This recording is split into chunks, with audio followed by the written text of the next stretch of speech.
હાય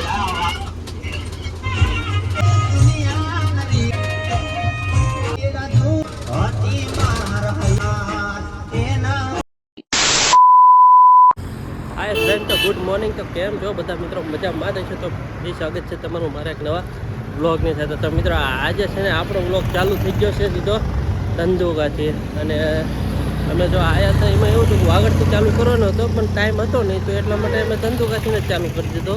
એટલે હું ને કૃષિ જો અત્યારે જઈ રહી છે, કૃષિને હું લઈને દવાખાને. હા જો ભાઈ મિત્રો અમારે ટ્રેન ભાળી ગયો. ચાલો તો હવે મળીએ ડાયરેક્ટ સ્ટેશને. મિત્રો આજે છે ને થોડોક માયક આજે જોડે લાવ્યો નથી ને, એટલા માટે બહારનો અવાજ થોડોક વધારે રહેશે. અને ખબર છે કે આપણે ધંધુકા સ્ટેશનમાં તો કેટલી લાઈન લાગેલી હોય, તો એક ત્યાં ઘણી છે પણ અડધી કલાક થશે.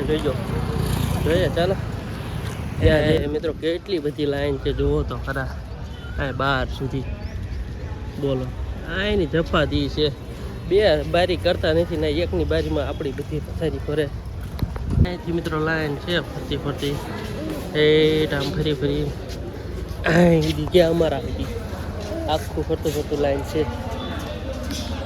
મિત્રો લાઈન જ એટલી છે ને કે થાકી જવાય એવું. તો કે અમને તો એક ભાઈએ કીધું કે તમે સાઈડમાં ઊભા રહો, એમાં પીછી હતો ને એટલા માટે તમે સાઈડમાં આવતા રહેતી, અમને એ ભાઈ ટિકિટ લાવી દીધી. મિત્રો ધંધુકા રેલવે સ્ટેશનમાં આટલું બધું પબ્લિક પહેલી વખત જોયું. આમ તો જો કેટલું બધું પબ્લિક છે, જો ટિકિટ બારીમાં એટલી લાઈન.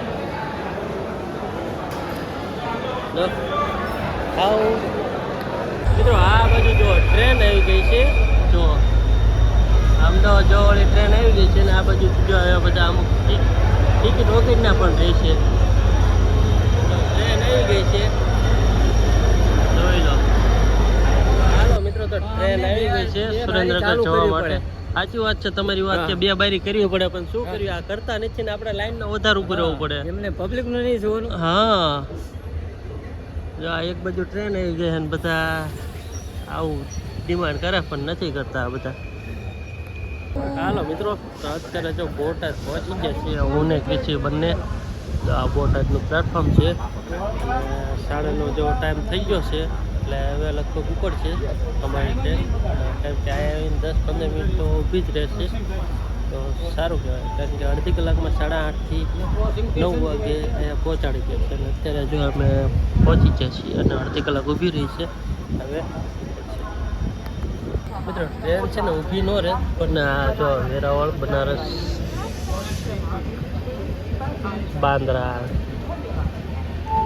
ટ્રેન આવી ને એટલા માટે થોડીક વધારે ઊભી રહી, નકર દર વખતે થોડીક ઓછી ઊભી રહી.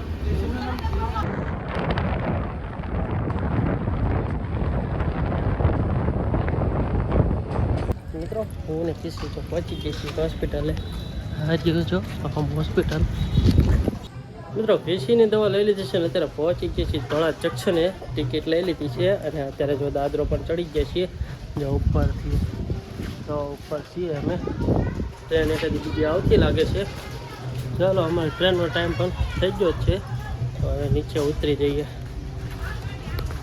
કેવળે કોટા ખાવ તો આ કણે ઓલાકણે ગાડી આવી અને અમે જો હું ને કહીશું આ કણે દાદરા નીચે બેઠા હતા. બોટાદ વાળી ટ્રેન ઓલી બાજુ આવી. ચાલો મિત્રો, તો પાછા અત્યારે પહોંચી ગયા છીએ જંકશને અને જવાનું થાય છે ધર્મીન ટોકી છે, કેમ કે પાવર બેગ જે દિવસે સારી નથી આવી ને. ચાલો તો આમાં રિક્ષામાં બેસી જઈએ પછી જઈએ. મિત્રો તો જો અમે કેશીભાઈ જો કેશીભાઈ મારો પાસે રિક્ષામાં બેસી ગયા છીએ અને જઈએ છીએ ધર્મીન ટોકી છે તે. તો આપણે સીધા મળશું ધર્મીન ટોકી છે.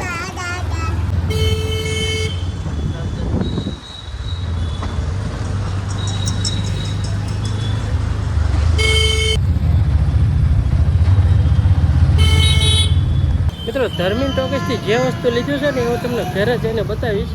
અત્યારે તો ચોકે ઠેલા મૂકી દીધું છે ને વજન ચાચો છે નહીં બતા. હાલો મિત્રો, તો પાછા જંકશને પહોંચી જઈશું જો બોટાદના. ટિકિટ લઈ લઈને પાછા જતા રહી પ્લેટફોર્મ ઉપર. હું ને કૃષિભાઈ લીફ્ટમાં જાઓ, ઉપર જાઓ લીફ્ટમાં. હા કૃષિ ઉપર જાઓ તો લીપમાં બે પણ આ છે જીરો તો જવાય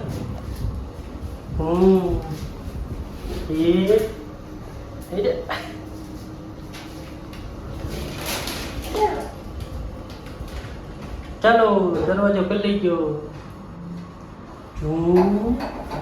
ચાલો બાય સુપર ફાસ્ટ જાઓ ભાઈ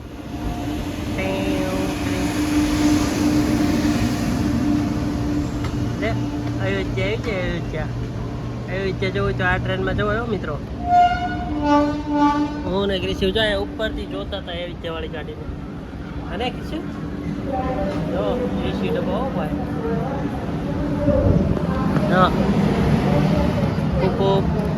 જો આ જનરલ ડબ્બાવાળા જેટલી હિંમત ભીડ હોય જો ચડી ટ્રેન આવી ગઈ છે અને અમારા ક્રિશુભાઈને એટલે બહુ ઊંઘ આવે છે એટલા માટે હવે રો ચાલુ કર્યું છે ટ્રેન આવી ગઈ છે આમથી સીધા પહોંચી જાય બને એટલું ઝડપી અને ટ્રેનમાં સુઈ જવું ને બધા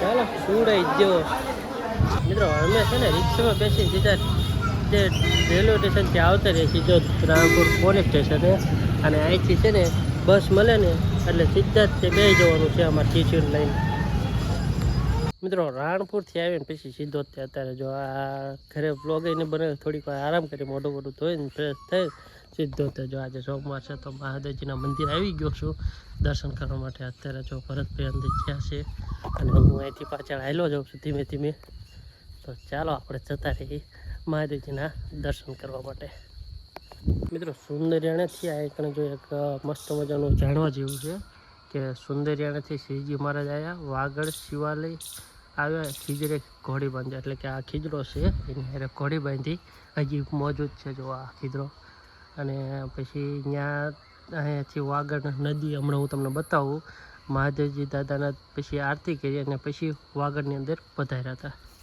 મિત્રો તો આપણે છે ને એ બાજુ જઈ નદી બાજુ જોવા માટે કે શ્રીજી મહારાજ કે આવા અમારા ભાદર નદી તમને બતાવું કે શ્રીજી મહારાજ છે ને અહીં કણે સ્નાન કરવા માટે આવ્યા હતા મિત્રો જો અત્યારે હું ને નદીના કાંઠે પહોંચી ગયો છું નદીના કાંઠે છે ને તો આવી પહેલાં તો પાળ છે અને એના ઉપર ચડી ગયો છું અને અહીં કણે જો મસ્ત મજાની નદી ભરેલી છે ચોમાસાના પાણીથી વરસાદથી જો આ મસ્ત મજાની નદી ભરેલી છે હમણાં થોડાક દી પહેલાં પાણી આવ્યું હતું અત્યારે ઓછું થઈ ગયું છે એટલા માટે નખર તો આ બે કાંઠે નદી ભરેલી હોય મસ્ત મજાની પાણીની અને અત્યારે જો ઓછું પાણી છે બહુ મસ્ત છે તો શ્રીજી મહારાજ છે ને આ નદીમાં સ્નાન કર્યું હતું ચાલો મિત્રો તો હવે જઈએ પાછા મંદિર બાજુ કેમ કે આપણે આરતીમાં દર સોમવારે આવી છીએ અને આરતીનો લાભ લઈએ છીએ અને એમાં એવું છે કે આજે થોડોક વધારે વહેલા આવતા છે તો તમને થોડુંક જણાવ્યું કે આ વસ્તુ આવી રીતના છે એમ મિત્રો અત્યારે જો હું બાકડે બેસવા માટે આવી ગયો છું તો કે એક દિન સમય હતો જ્યારે એમ નાના હતા ને ત્યારે આ જગ્યા ઉપર બાકડા નહોતા ખાલી આ બેસતા હતા ઓલા કણે અને અહીં કણે જો આંબલી રહી ને એની ઉપર ચડીને આંબલી પાડતા હતા અને જો અત્યારે આ લપસ્યા અમે જ્યારે નાના હતા ને તો આમાં લપસ્યા ખાતા હતા અને અત્યારે અંદર રમાતા નથી એવડો મોટા થઈ જાય છે અને આમ ખૂબ આનંદ હતો અને અત્યારે છે ને અમારે અહીં કણે શ્રાવણ મહિનાના આઠમના દિવસે અહીં કણે અમારે મેળો ભરાય છે મિત્રો ચાલો મિત્રો તો હવે છે ને અત્યારે હવે આરતીનો સમય થઈ રહ્યો છે હું તમને મંદિર પણ બહારથી બતાવી દઉં છું આ મહાદેવજીનું મસ્ત મજાનું મંદિર છે અમારા વાગડેશ્વર મહાદેવ છે જો આવું અમારું મંદિર છે અહીં કણે વાગડેશ્વર મહાદેવ ક્યારેક આવો દર્શન કરવા માટે ખૂબ મજા આવશે કેમ કે અહીં કણે જો આટલી બધી વિશાળ જગ્યા એટલી બધી છે ને કે બહુ મજા આવે એવું છે જો આટલી મોટી વિશાળ જગ્યા છે જો મોટું લગભગ 10 થી 15 કે 20 વીઘા કે હોય છે એટલી જગ્યા તો અમારા મહાદેવજીનું મંદિર છે અહીંયા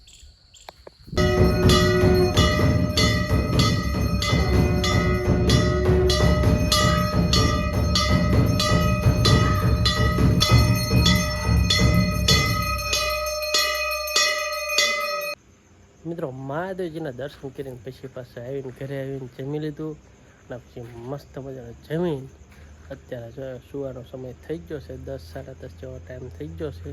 તો આજનો વ્લોગ આટલો જ. તેને મળીએ નવા વ્લોગની સાથે. તો ટાટા બાય.